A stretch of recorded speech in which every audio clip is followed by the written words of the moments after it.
So in week 3, actually we talk about cognition and emotion, but more particularly how can we change emotion? And we talk about this from a variety of perspectives in our class.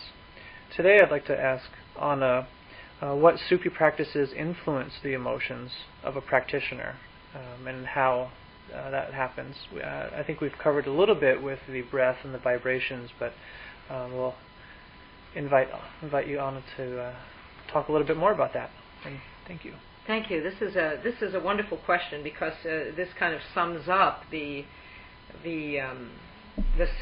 synthesizes what we spoke about in week 1 and week 2. Because when we speak about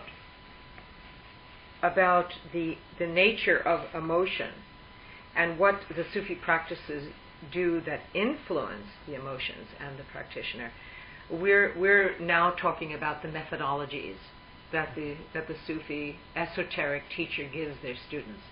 Now, usually these are never spoken about. These are under the guidance of a deep esoteric promise that when one is given these practices, one holds them dear in their heart and takes them very deeply into their own realm of practice. And they're never exchanged with anybody, only with you and the teacher you exchange these, but you do them. And only through the doing of them do you recognize the experiential values of them.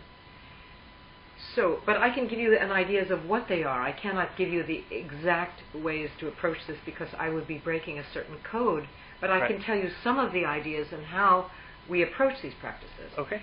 So, and I love this, because there's a wonderful book that I came across, by the way, 2 books, which one of them is Adlerian Ideas, which center around behavior and its consequences, which of course you all know. And then Adler says putting these earned insights into practice are one of the most important parts of the learning capacity. Now, Sufis have always felt this way, so in this way Adler and the Sufis stand side by side. But a book that I'd like to recommend is called Transpersonal Communication, and it's by Weinhold and Elliott, and it's how the breath is central to centering and facilitating peak experiences.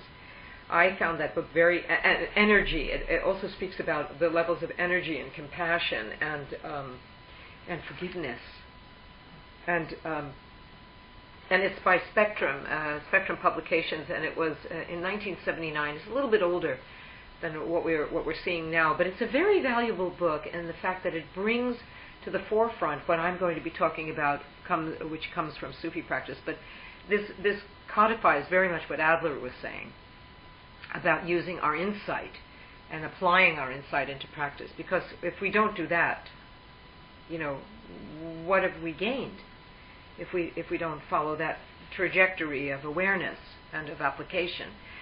So, from a Sufi perspective, truth is absolute, and truth is absolute because transcendent unity is not a disputed element of one's experience. It is because you're living it, and it is evident in the way that you're living and how you live it. So it's not a disputed element. And as you know, the principle and most important aspect of the practice we've already spoken about in week 2, which was about the core of the breath, and how important this is as a vital system and science in the Sufi esoteric practice. But there is one other very deep practice that correlates with this, and it's called Mujahida.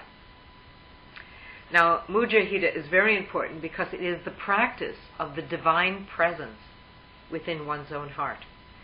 And it is done for the purpose of controlling rampant emotions. Interesting.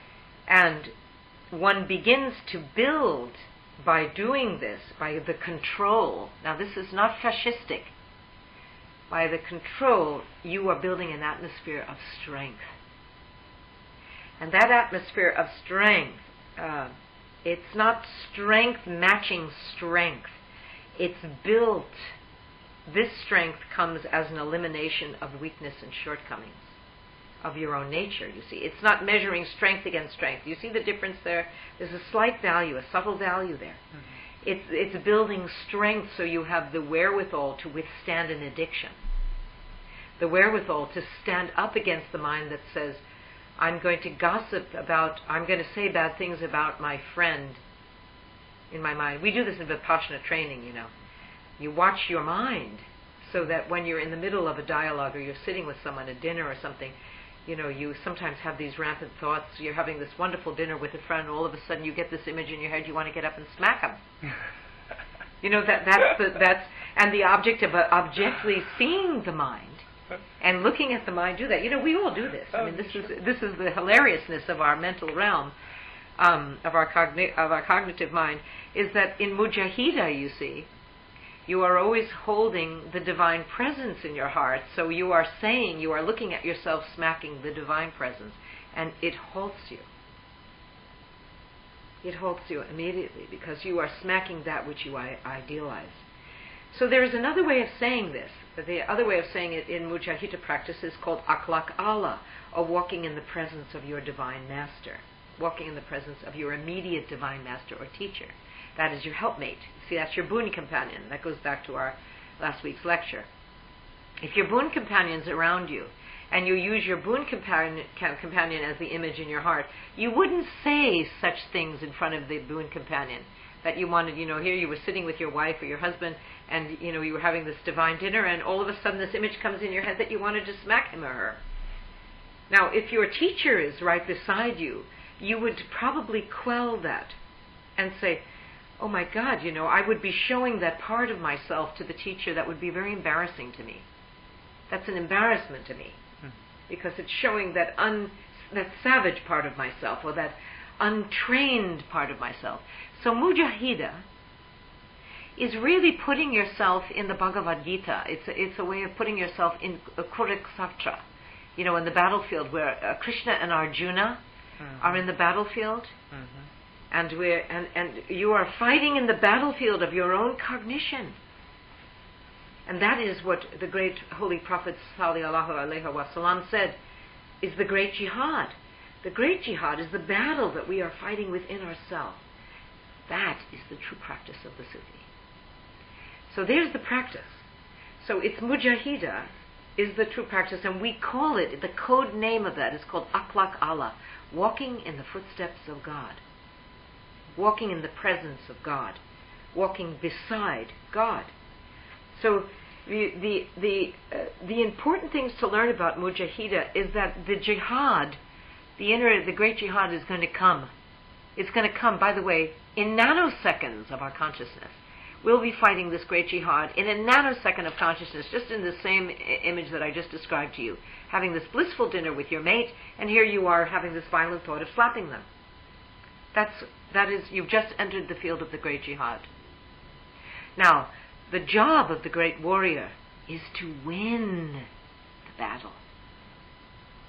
So, Mujahida is the assisted methodology that all practitioners of Sufism use, which is, I am going to win this battle, and I am not going to allow that part of myself that wants to defeat my love of my mate to intercept at any moment. At any moment. So I am going to stand vigilant as a warrior on the field and have a centurion at the gate of my perception. As Ken Kesey once said when he was talking about the LSD experience, of having a centurion at the gate of perception and not allow myself to go through the revolving door of losing the battle. I'm not going to go through that revolving door. So, akhlaq Allah is walking in the footsteps of that jihad. Even to the point of, my dream worker training is coming in here.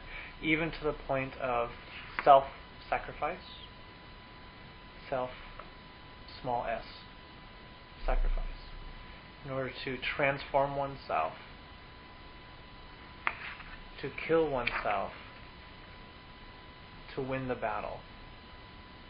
I don't think it's so much a killing of oneself. It's a transiting, representing the struggle for the sphere of refining loving. So what you're doing is that you are fighting for the sphere of loving, right, rather than for the sphere of hatred or of separation. You are always using love as your boat to unity. I didn't mean killing as death. I actually was in a more of a dream work perspective, thinking of that death as transformation. Oh, I see. Through self-transformation, yes, one is transforming oneself, catching oneself in that moment of wanting to slap the other in yes, that jihad. Yes, that's right. And transforming it to away from that more base reaction. I would assume that would be a very workable. Yes, that would be the workable words for how it applies, because ultimately, by replanting the goal of loving as your ideal for how you would like to act, you've already supplanted the goal that keeps you in otherness. You've already supplanted it just by re-implementing that goal. It's like, may all in the Buddhist tradition, we always have a vow at the end of all practices: may all beings have happiness and the causes of happiness. May all beings be free from sorrow and the causes of sorrow. May all beings never be separated from the great bliss, which is happiness. May all beings live in equanimity, free of attachment and aversion toward near ones and far. That last line is very, very important, so that we have no attachment to have them do our will, and yet we have no attachment toward being in aversion to them either. So it's sitting in that very neutral place in which we fight the battle of our own mind. And don't forget, any little light of violence that comes up in our mind can follow with an action.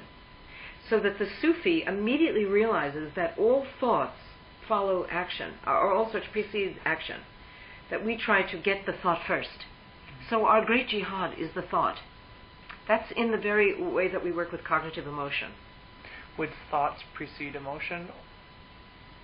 Actually, and I think you've already answered this by saying that thoughts and emotion are directly connected. Connected, yes. They're directly thoughts and emotions can arise simultaneously. Yes, they can, and they do. And they do. At least from my experience of it. This is I'm only speaking from one small person's experience. Right. So, for many of us, we could have a very, very different vantage point on that. But from my experience, as the struggle in the Gita with Krishna and Arjuna indicate, the struggle with the spheres of the earth and the rising of one's highest potential to meet the battle, to act for the benefit of fighting that battle when the moment it arises in the cognition. Well, you see, that's a very different, that's the true mujahida, because that is coming from the heart impulse to love first, to put love first above all else. And that's quite a struggle, that's quite a struggle in the human condition. And I think we're always going to be facing it on all levels of psychotherapy or psychology in general. I think that is one of the primary. It came up at our meeting today. It was very interesting that love was at the very base of many of the comments. Mm-hmm. How to love, how to respect, how to walk with the teacher, how to learn, how to endeavor to understand how the transpersonal can take us to this greater embrace of differences and perspectives and epistemologies which will inform us and move us to greater unity, collaborative unity. This is slightly off topic, but if I could go back to the mujahida. Is that an Islamic specific concept? It is Islamic in the sense that it came up through many of the practitioners, such as Al-Ghazali, who was a jurist. He wrote about the law, the Sharia, and was an exquisite commentator on the Sharia. But it came earlier than that. It was the abiding principle in the great mystical traditions found in the work of Al-Hallaj and the divine writers, for instance, the poets, Omar Khayyam and Hafiz and Khabir and Ferdowsi, and these great master poets, that really understood that only when the heart is moved by the presence of the divine within one, meaning it has to be totally embodied, can we get to the level of transforming and fighting the Great Jihad, which is what the Holy Prophet ﷺ said is really the great battle. It has been totally abducted. This term has been abducted by Western media without really understanding the depth behind it, because it's truly an esoteric practice that the great Prophet was pointing us to. Well, and why I was wondering is because I'm wondering, again, the dream worker in me is coming out. There are times when a person will manifest physically a spiritual process that's going on, or some spiritual principle. And I'm wondering about suicide bombers and the use of the term jihad, and if that process is actually a physical manifestation of this spiritual process we're talking about, self-transformation, which is a death type of process, through catching that cognition and emotion at that point, and it was really self-transformative act, and this is the Great Jihad, the great battle, or going into the Bhagavad Gita. This is where Arjuna must make the choice to act. Yes. And I was just wondering about that. This is where the spiritual realm having been manifest in a bizarre way. Anyway, that's what I was curious about. Well, from my understanding and what news that I have received from my connections and relatives and friends who live in the Middle East, it seems to me that this kind of type of self-sacrifice, in which the person loads themselves with armaments and then goes in and blows themselves up, is really focused on those who are coming from poverty and those who don't seem to have a clear way of moving forward in their life that would be progressively joyful, that they're suffering under some tremendous regime of oppression or illiteracy or some deep level of sorrowing that you and I will probably never have to face in our lifetime. Alhamdulillah, we don't ever have to do that. But I am so careful about my judgments about this type of action. It is so reprehensible to me on one level only, that the life is so sacrificed and given away at such young years.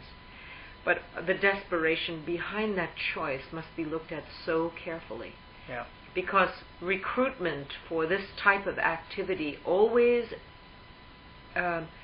is focused in areas of deepest distress and poverty in the world. This is where the members of Al-Qaeda and other terrorist organizations recruit. They recruit in the most horrific areas and pockets of poverty. So the way that I see it as a Sufi, the only way that we can address this issue is to address these pockets of deep suffering in the earth. And that is how we begin to change this model that has entered our society now, because it's always out of great despair to me that this is going on.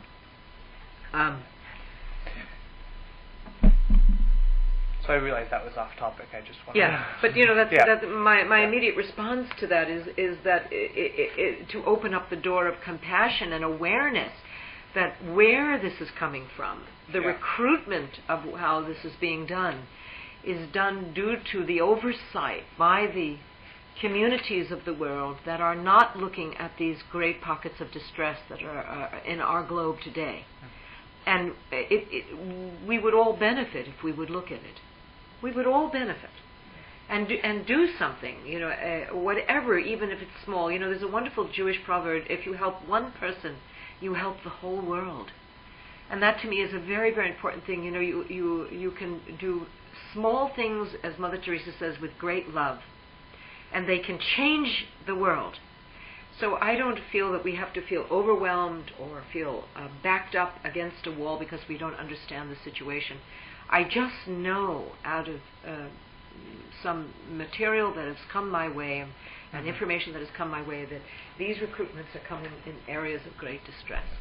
And so we can take a look. This is a place of deep concern. If it is a place of deep concern to any member of this class, there are ways in which each one of us can help one other person in this earth, and that will change the world. That's all we need to do.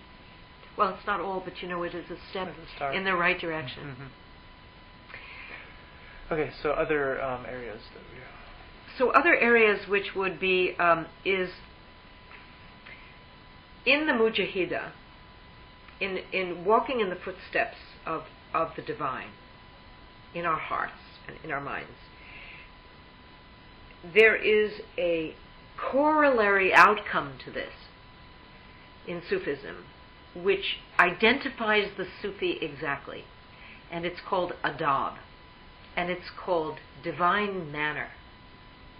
Adab, that's what adab means. It means the divine manner. And what it means is that there is a natural courtesy of the Sufi to everything that's living. A natural courtesy. Because once your companion is the divine, and the divine is with you holding your arm, there is never any blame. It is like the I Ching says, no blame. There is never blame. There is just adab. There is divine manner. There's divine courtesy to all beings and to all living things.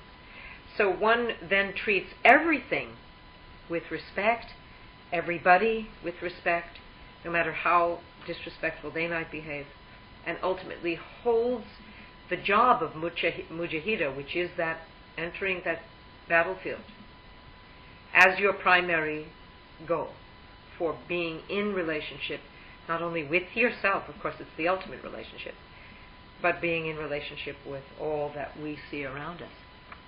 That's the complement to mujahida, is adab. And of course it is based on, there is a method that complements that, which I'm just reminded of, which is called Tawba. And that Tawba is repentance, which is that if we have failed ourselves and failed in our own eyes, or failed in the eyes of God, or failed in the eyes of our beloved boon companion or teacher or guide, then please let us repent for that, meaning ask for forgiveness. Because asking for forgiveness, as we found in the Alcoholics Anonymous, the AA programs, they are very important to rehabilitation. Asking those that we've hurt, to forgive us. I mean, that's so. Tawba is the third aspect of mujahida. So you have, in mujahida, you have the first principle, which is walking with the divine. You have the second principle, which is adab, the ultimate courtesy to all that it lives, and then you have tawba. If there is that quality of yourself that you haven't forgiven, by all means get in there and begin the process. And there's the method. Now, I can't tell you how the method is designed for each practitioner and each murid, each student on the path, but that is the principle of the design. And that is how that incorporates the four schools of the Sufi principles of integration. And so... practice influence of the emotions and cognition and physical body.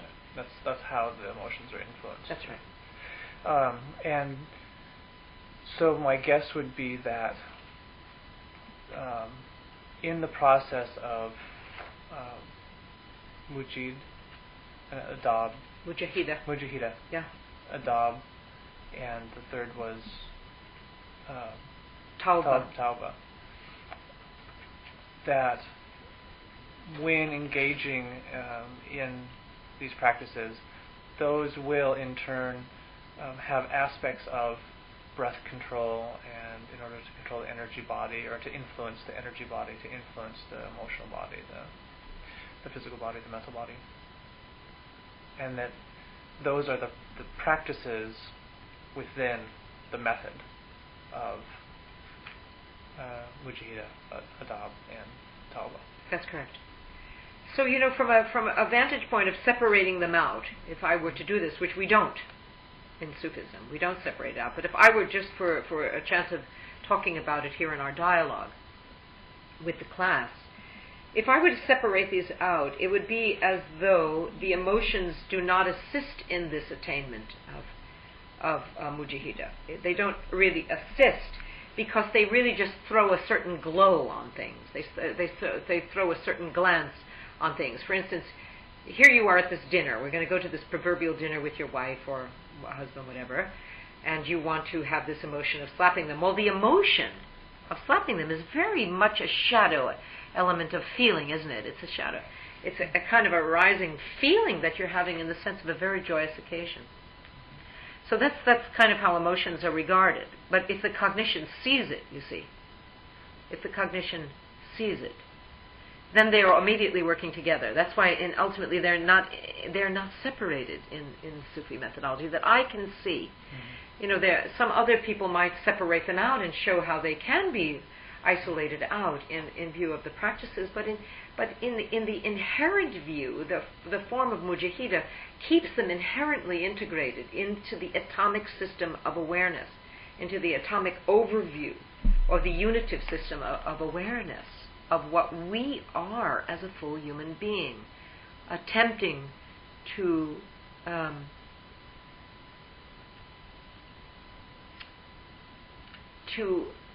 bring through, to manifest a truly joyous life filled with all the potential of divine grace. So that's kind of the idea of the unification principles, and why the Sufis don't tear them out. It's like you can't separate pollen molecules that are fertilizing all the lotus. Now the lotuses in that image in the first week of floating on the ocean of space and time are all distinct in their principles and doctrines, but the pollen, we could look at the little pollen molecules floating in the air, but they really will not reveal anything if we distinguish one pollen from another little piece of pollen. Right. If you follow what I'm trying to say. Yeah. We look at the pollen as the fertilizing agent, and we look at the system, the whole system, as the fertilizing agent of a beneficent life. Now, the only the things that we look at the most deconstructively is the breath. Mm-hmm. That we will pull apart, but we don't pull apart the intrinsic harmony of the working systems of the individual. That came later in psychology. That came later.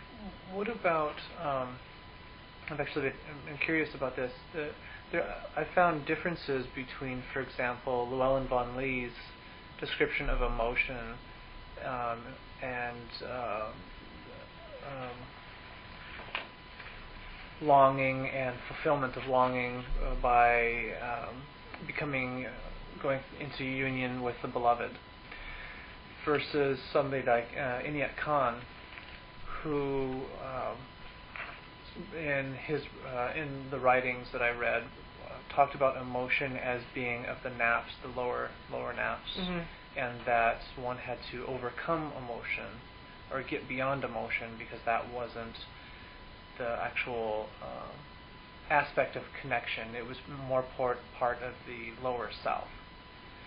So one, Llewellyn von Lee and even Rumi, I would think, seemed to go into union through emotion, mm-hmm. or maybe through higher emotion like compassion and love. Yeah. Whereas maybe Inayat Khan is talking about lower types of emotions. Is there a distinction between higher emotion and lower emotion? And Well, maybe certainly. there are different types of teachings even within Sufism about emotion and life. Well, I think any emotion that is clinging and that moves into attachment could be seen. If we're going to use this hierarchical scale of lower and higher, then I would say that they would be seen as the lower aspects or the grosser forms of emotion. I like to use that, gross and refined. I like those terminologies Less because, higher. yeah, so that the higher emotions would be those that are more geared toward compassion, loving kindness, blessing, love, not romantic love, but love that would be ultimately the divine form of loving.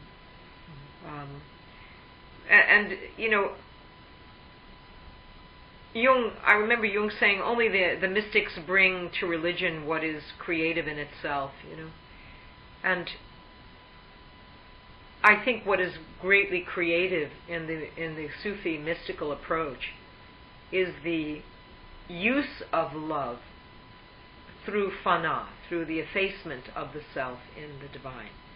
Now that takes a lot of love in the more refined aspects of love to understand what fana really is.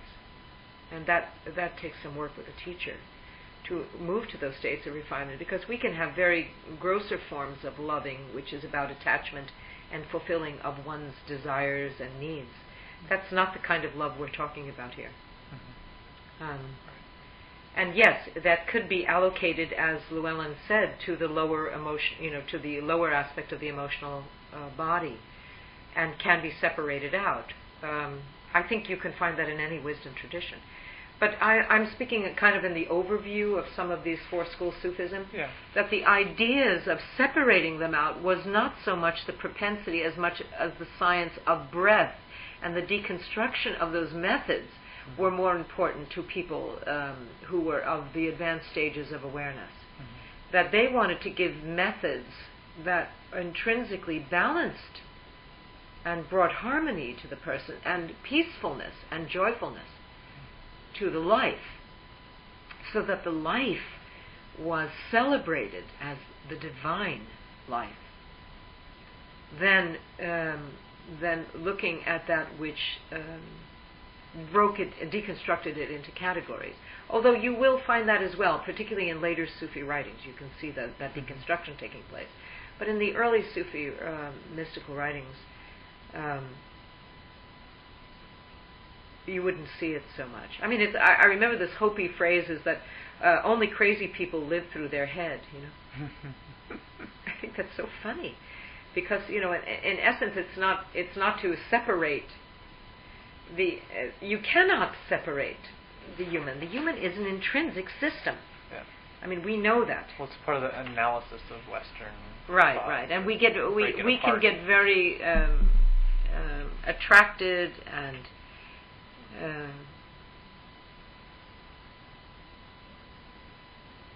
and I would say fixated on the of isolating and individuating phenomena of the human, of the human being, without looking at the holistic system in which it arises. I like what Robert Rominger said today at the lecture. If I think most of you were here, that's in this class, or at this lecture, and you heard him say that any epistemology that separates out and stands on its own can be for the researcher a great source of violence. And I appreciate that statement. I might not be quoting him absolutely accurately, but it's close enough for jazz. So the Sufis feel the same way about cognition, emotion, and the atomic system of the body. They see that. They look at some of the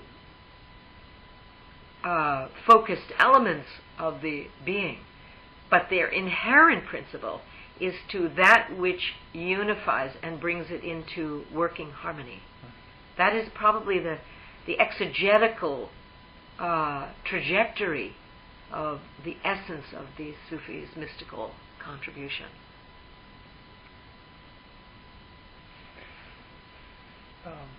Something else that might come up as a question within the class, the Qalb al-Qalb. Yeah, the Qalbi Qalb. Qalbi Qalb. In the West, we often think of emotion as sitting within the heart, and in some of the Sufi books I read, they also placed emotion within the heart, and that the longing and the beloved were found through the heart, and the love and union were found through the heart. What would you say to that as far as our emotions within the heart and the heart of hearts, the innermost heart, isn't necessarily a physical reality. It's so anyway. Yeah, it's not so much a physical reality, but it is a reality beyond reality. As the Sufi call it, the arsh, the throne of God. The heart is the throne of God, and it's located somewhere in the heart space. It's located somewhere there, and it can be said that it's the innermost center of the heart of the Creator itself. And if God is love, and it is this love which connects all human hearts to all other hearts, then it is there that the spirit of guidance speaks to all of humanity. And so when the heart is in connection, when that red phone is connected in the heart to the divine voice, as the avatars have proved that to be true, and those great individuals who have attained this state have shown that when the soul is liberated in this way, and that connection is living, that the spirit of guidance behind every name and form of creature becomes lucid. And the diamond awareness of that lucidity is how we then move and have our being in our reality. We are no longer subverted by the opaque veil of delusion, of separation. We are now seeing through the crystal mind of clear sight, of who is the mover behind all that moves, who is the speaker behind all that speaks, who is the actor behind all that acts, and so forth and so on. So it is that very subtle and refined awareness, that diamond, crystal vision of seeing and being and hearing and touching, that allows the Sufi to stay ever moving forward in their connection to the whole unit system of the life itself, of the life force itself, that unified force of cognition, emotion, and atomic systems that keeps us attracted and devoted. And thus we become practitioners of these methods of mujahida, adab, and tawba, because we believe that crystal state, that diamond state, is the state that we are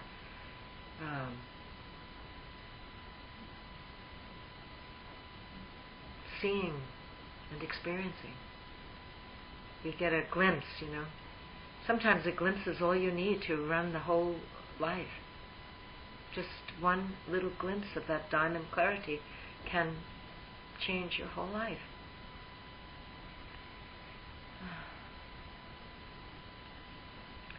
Well, I think that's it. And I thank you all for sitting with us. Thank you, Ryan, for asking me so much to be with you today with your class, and I wish you all blessings, everyone. May you walk through that crystal door of diamond awareness. Thank you, Anna, for gracing us with your time and wisdom, and as a lineage holder, I really appreciate what you've given us. Thank you. The preciousness of what you've given us. May it bring benefit. Thank you. Thank you. Namaste.